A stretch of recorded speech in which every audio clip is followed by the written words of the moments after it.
We're back with MSNBC's special coverage of President Obama's unprecedented televised Q&A with Republicans behind enemy lines. Believe it or not, even though he was behind enemy lines, he seems to have found a friend there. Listen to this one. Peter Roscoe from the great state of Illinois. Oh, Peter's an old friend of mine. Hey, Mr. President. Peter and I have had many debates. Well, this won't be one. Mr. President, I heard echoes today of the state senator that I served with in Springfield, and there was an attribute and a characteristic that you had that I think served you well there. You took on some very controversial subjects. Death penalty reform. You and I negotiated on. Yeah. You took on ethics reform. You took on some big things. One of the keys was you rolled your sleeves up, you worked with the other party, and ultimately you were able to make the deal.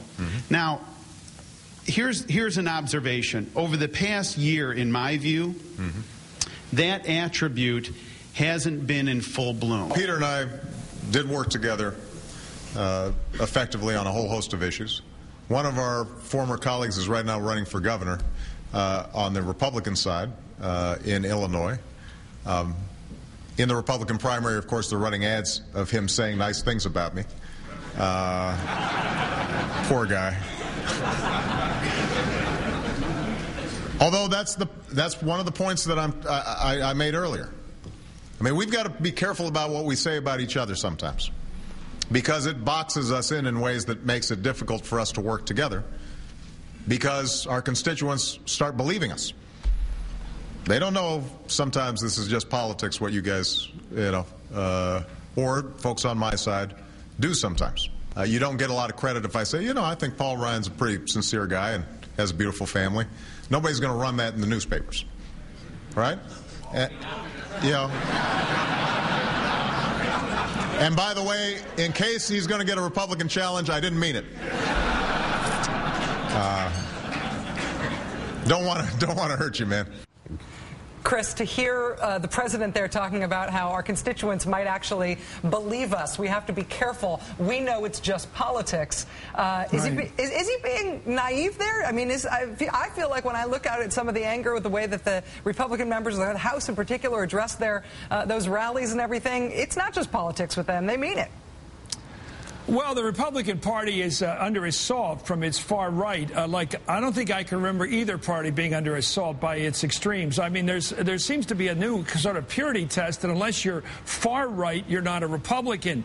And this sort of Tea Party testing they're doing now, asking people about, the birther issue and whether they think issues like, Social Security is socialistic or Medicare the same. And these questions are being asked of regular Republicans.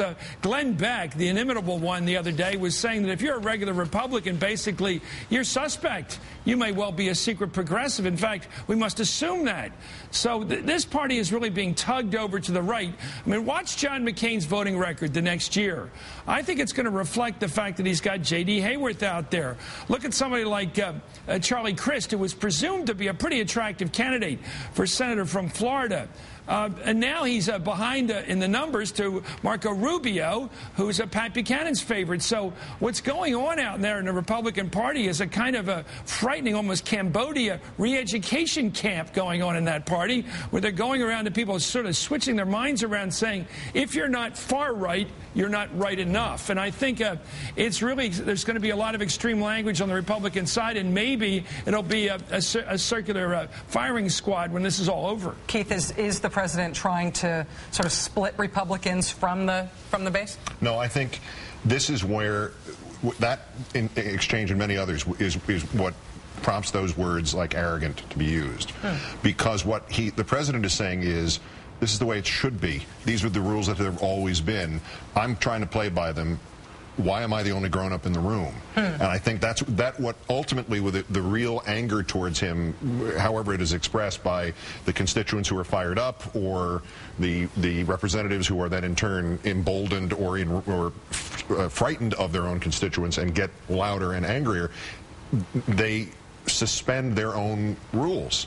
And I think that was what I think the president was being, not naive necessarily, but to some degree wishful thinking, and to some degree saying, I'm going to be referee here if you're not going to even try. And also sort of saying, you know, that you guys say that you want to work with me. I see why you can't. Let me explain to you why you can't. I'm going to keep offering that you should be working with me, but we all know that it's not going to happen.